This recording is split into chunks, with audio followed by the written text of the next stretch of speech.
Welcome to the Merchant Life for retailers and retail enthusiasts wanting the insider perspective on all things retail. Today, we're going to talk to Sandra Duff, and we are going to talk about one of the most iconic Canadian retail department stores, the Bay. Sandra, welcome. Can you tell us a little bit about yourself? Thank you so much. Yes, I can't wait for this discussion. It's a topic near and dear to my heart. So I'm Sandra Duff. I lead the team at Jackman Reinvents. We're a consulting firm that helps brands and retailers really reimagine their future and set pace for their next phase of growth. So excited to chat with you about the Bay. There's so much to talk about and lots of ground to cover. But maybe what we could do is actually start with your high-level thoughts on the state and the future of the department store. Do you think it's here to stay? Do you think that, I don't know, Bloomies and Macy's are gonna, take over how we look at department stores in Canada? What are your thoughts? I think it's really interesting. We've done a lot of work in this space at Jackman. We did some work with JCPenney back in 2019 and really with their previous leadership team set forth, what is their path? And as part of that was really this existential question, is there a role for department stores in the lives of Americans? And what we found was, from a consumer perspective, unequivocally, yes, there is a customer here who really loves to shop and really wants to center themselves in that department store experience.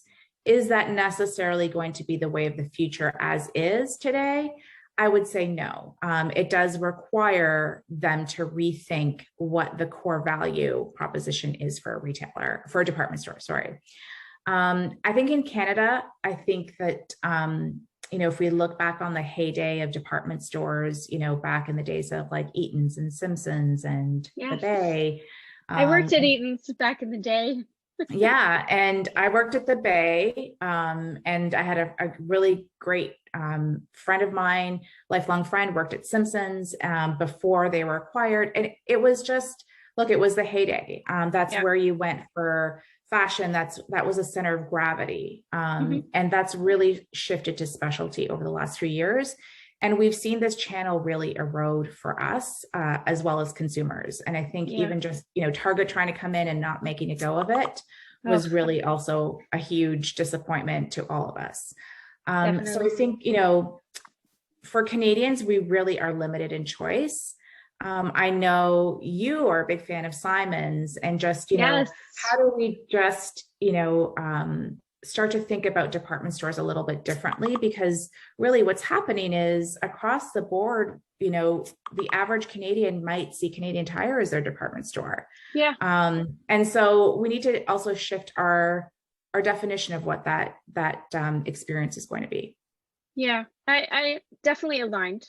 I do think that the role of the department store being an anchor store in a mall has definitely shifted. And, of course, size definitely matters. We know that, but I don't think we need to have these giant department stores housing everything from, let's, talk about the Bay, having a Zellers shop and shop, but also having the room. To me, that doesn't make sense at all. And what is your retail strategy? What is your merchandising focus? Do you know who your customer is? Does your customer want Zellers, or do they want Sandro, or do they want Christian Louboutin? So I think that really understanding the purpose of the department store, where are they trying to be, who are they serving, and not necessarily looking at them as this is your one-stop shop anymore. I think that's what has shifted for me. Yeah. I think that's interesting. And I think what's really interesting for the Bay in particular is they've shifted much more upscale in terms of their merchandise assortment. Yeah. And nobody is really serving that average family anymore. I think that that's really different. I think, as a mother of two who regularly buys back to school items, like your shop is split significantly versus before. And it's really split amongst specialty retailers. And I think that there's just this big gap between high and low now. So Yeah. you've got like the Walmarts kind of in that low space, and Joe Fresh really in that kind of sharp price point.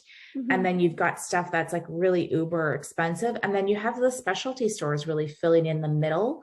Yeah. And what's interesting is that they're defining that differently. But even they're seeing erosion. Like even, if you think about Gap or Old Navy, or just, Yes. Children's Place has exited Canada, Justice has Yeah. exited Canada. Like it's just like you start to see that erosion too.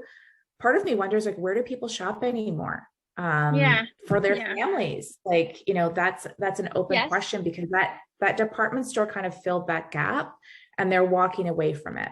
Yeah.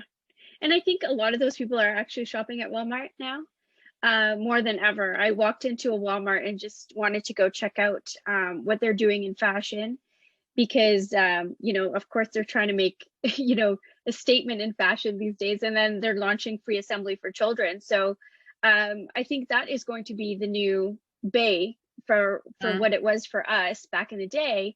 It is going to be Walmart along with specialty retailers. So the department store is actually your one-stop shop in a way with grocery. Because if you think of Walmart, you Exactly. think the half the store is grocery. Yeah. A section is home and gardening and tools and automotive, but the rest is fashion. And I have to say that, it looked pretty good. I would compare it to Target. And, Target as a fashionista is still, a great place to kind of get your, high-low mix. So I think that yeah, I think it's going to be very interesting, but I think that the Bay is definitely getting a run for their money right now. With the Olympics dropping them, and I Mhm. think that's a big, big move, and a big loss for the Bay. What do you think Yeah. about that? I just think that like it was just interesting that in the same week that Lululemon announced that they are now the Yep. official outfitter of the Canadian Olympic team, and you see just the style and the technology that they're bringing to our athletes is just like so far superior to what the Bay Yeah. did. And in that same week, the Bay is launching their Zellers pop up in, Burlington suburbs. Like it just Yeah. feels like, wow, like their momentum has really shifted. And Hmm. their trajectory feels very different. Yes. And I feel like they've been like the last 5 years, they've had a lot of this lack of clarity, I think, and Hmm. focus with, different management teams. They're going to go down the private brand route. They're going to, go down the luxury route. And it just feels Yeah. like this is even more noise within their business, and how they're showing up to consumers is really is very split, Yeah. Yeah. and it feels like I we're going to expect more of that. Yes, but like, I'm the first one to call the Bay out on their merchandising strategy and what they're trying to do, and how, cloudy it is to me. But I will say that, their partnership with Rebel Stork, and their recent launch of the official styler of the Raptors or the NBA Mhm. uh, Yes. in Canada. So I think that those are moves that um, feel relevant to me. But then the same week, like you said, they launched the Zellers thing, and I'm just like, why? They're trying to be all things to all people, and I don't think that is the way we should be retailing today. Yeah, I agree. I feel like if you're a department store, especially, you need clarity on who your customer is, and how you're approaching them, and what you put in front of them, both from a product perspective, from a branded perspective. And I think the split that they announced on their physical stores and their Oh, retail stores, yes. I think that's really hard, because what is the customer going to take away, because they shop both? Yeah. And we all know, like everybody's talked about the pre-shop that happens online, and then you Yep. go to store to fulfill, and how you use those two channels interchangeably is only here to stay. And so I think they're going to have more of that experience, right? Yeah. What you just talked about, like where it feels like, is this the same brand? Because it Hmm. feels very different. Yeah. And I think, as a consumer, as I walk the shop floor and then I shop online and then I see the Instagram ads, there's such a disconnect into everything that I see, and I can't necessarily find what I'm looking for because I'm confused as a consumer, because I don't know if the Instagram ad is targeted towards me because I look at, you know, luxury fashion, so they're targeting the room to me, or you know, just it just doesn't make sense. Yeah. And I find that a lot of brands, you know, flipping the switch to the vendor side, how are they targeting the right brands to be in their stores versus online? Do you have anything, any insight into Yeah, that? that's an interesting question. Like, honestly, I know that, you know, that's always been the struggle for department stores, and their fight for turf has been certainly, how do you attract the right brands and build that right environment? I Yeah, think that that's going to be a struggle for them as they move forward. It's interesting because there's a lot of specialty brands that are just also showing up, yep, you know, straight to the consumer. So, you know, a lot of the brands that they might be carrying are also showing up in the yeah, mall, if you will. I think malls will face the same challenge. yes, You know, we talked a little bit before we recorded this about just going to the mall, and you know, now that there's been a little bit of this disruption in retail, you know, they show up very differently too, because they're only as good as the retailers that are in their on their property. yep, And with retail going through such upheaval and brands going through such upheaval, it's kind of the same thing. Like, how do they attract the right brands yeah, to really engage with the right fashion players? And that's like for the tier one fashion destinations, like a Yorkdale or a Sherway. hmm, You know, how do they create that right mix? And department stores have that problem too. They're both facing the same challenge, yet they're not yeah, working together on how to solve that. yeah. It is almost like two things I'm seeing where digitally native brands are looking to the marketplace for the Bay, to attract that new customer, that department store customer. But those brands are being asked to showcase on the shop floor, which is a great move for the Bay and for that brand. But they're not asking the right questions, right? Who are my adjacencies? Are they always on sale? Because the Bay has great, you know, some great Yeah. promos, and they run them quite frequently. But also, is it the right strategy for the Bay and the brand? Because again, I just go back to, does the Bay even know who their customer is? I don't think they do. Um, the other thing I was going to mention is something that's been in a lot of retail news chats about DTC strategies Mhm. being pulled back. So a lot of brands are actually looking to department stores to showcase who they are and to generate a different type of customer. Um, but how is that going to serve the Canadian customer? That's what I question. Are we serving the customer in the best Yeah. way? I'm And not sure. I think what's interesting is, you know, a lot of the talk around department stores and the Bay in particular has been around brands, assortment, et cetera. But they're not matching that, and the increase in digital, which are the right things to focus on. What's Yes. interesting is they haven't looked at their physical stores at all, and they haven't changed, you know, that strategy, right? So, you know, if their customers shopping less, you know, at the mall, you know, is their footprint too large for an assortment that they would, you Yeah. know, look at in a different way?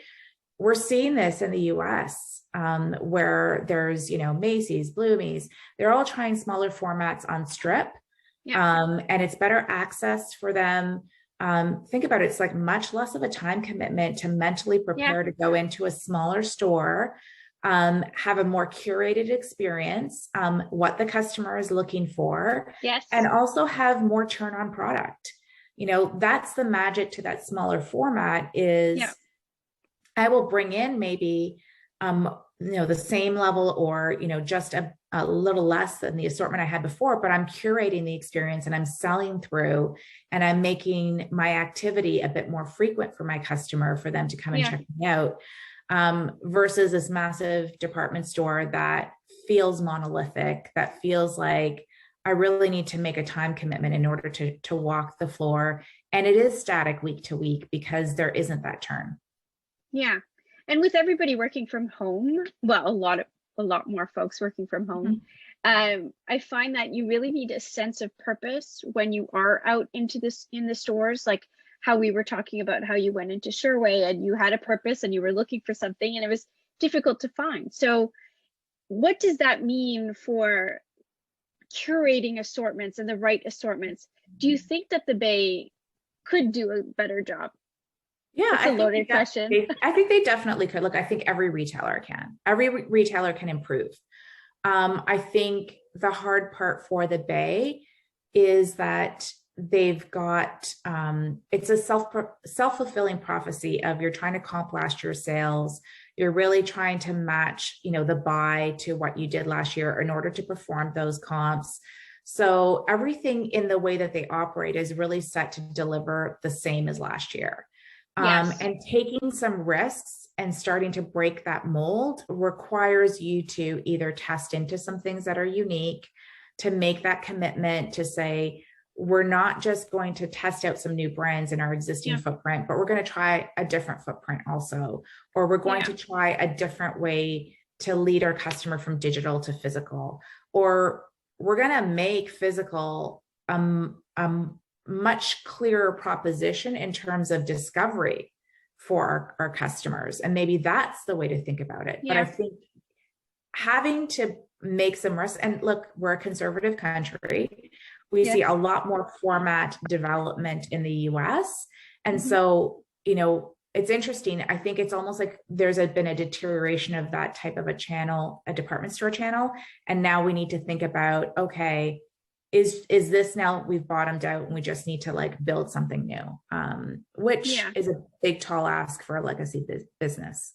it is. But then as they're closing stores and I think this could be the right opportunity and the right time to test, a smaller format, localized, curated, assorted store that could be more personalized, that could actually speak to the customer that still is looking to the Bay to give them direction on fashion or home. I love actually that the Bay just I think it was yesterday about they announced on Pinterest that they're going to be bilingual, and I did check it out, and the home shop in Pinterest looks great actually. It does Um, look great. Yeah. yeah, And I'd I like to think, see more of that. I'd like to see yes, more more please. Yeah. curation and more personalization and um, uh, the Bay to be a destination again. I think Yeah. that's what I would love to see.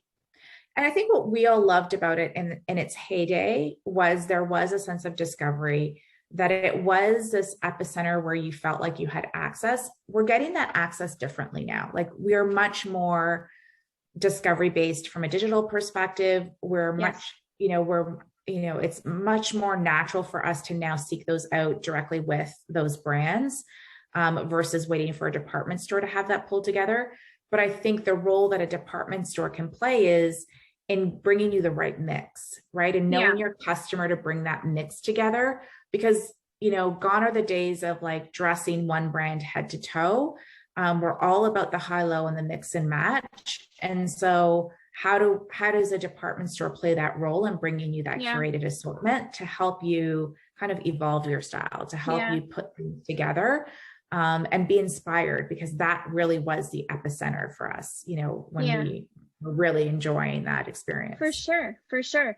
And I think what is missing right now is the focus on the physical store. Like you said, around the format, I think it's the people that are missing. It's like crickets in there when I walk the shop Yeah. floor. But if there was I a think brand the other, ambassador to help me style or look at product or delight me as a customer and help me with that discovery, that would totally change the game. Because when I think of my favorite department stores and when I used to even when I was buying for Holt Renfrew, I loved the fact that I could go into a department and that sales ambassador or that sales associate would take me through the whole store and say, you know what, this would go great with this. Have you looked yeah, at this brand ever? This is new. This is part of our lab. I think yeah. I don't know if Holt Renfrew still has the lab, but I mean, that really piqued my interest and it kept me coming back. And that just is full circle brand loyalty, That's what I think the Bay is missing right now. Again, down to the customer. Who is your customer? And right now there's no one outside of Nordstrom, which is their biggest competitor in this country, doing that. Specialized sales ambassadors, stylists, like that's what we need. Yeah, it's really interesting. When we did our work with JCPenney in 2019, we saw a business that had trimmed in two areas. Number one was visual presentation, labor had been taken out of the stores, and sales associates. And so, we worked with them because putting together a department store that's curated requires visual presentation. Yes. And so how do you put that together? Without that, it is really hard. The second piece is we did inject, stylists into the fitting rooms. And what was really interesting is like, these were regular employees with some training and some, real interest in helping a customer on their own journey. We're able to pull together looks with the right inspiration from visual, from the merchants, and then as well, just some proper training on styling tips, et cetera. And what we saw was much more engagement, of course, thereby increased, the consumers shopping, thereby increased. We saw great, ancillary sales around accessories and building out the look.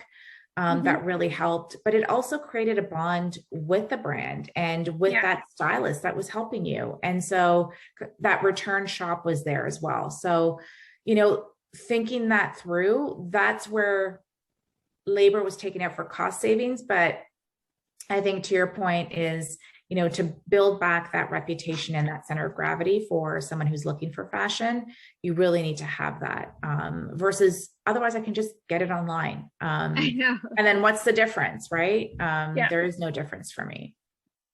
So I have one question for you. If you could give the Bay one piece of advice, what would it be? I think to really clarify what they're doing and who their consumer is. Like, start there. That will give you the foundation and the building blocks for what needs to happen next. I think it's really hard when you're doing a bunch of things to not be anchored in a foundational alignment as an organization. You're just trying a bunch of different things, and that's what the customer sees as a bunch of stuff. When you're anchored in solid foundational insight on who your consumer is, what they're looking for, and what gets them up in the morning, and why they want to engage with you, then the other stuff becomes a lot more straightforward. So I love it. I don't know if that's easy for them if they're listening, but that's certainly something I'd love to give them as a piece of advice.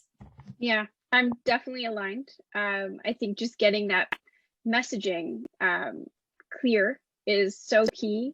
And that ties right into customer centricity and having a very, let's say, streamlined merchandising strategy, because I think that we could talk about merchandising and, what that looks like and what message they're really trying to relay and who they are. Like, who is the Bay today? I don't know. It's so many things. But I think that we could definitely talk about this for hours. So. Yes. we're definitely gonna definitely continue the conversation. Thanks everyone for listening, and reach out to Sandra. You can find her on LinkedIn. And Sandra, where else can they find you? LinkedIn, Sandra Duff, or visit us at jackmanreinvents.com. Perfect. Thanks everyone. Thanks, Thank Sandra. you. Bye. Bye-bye.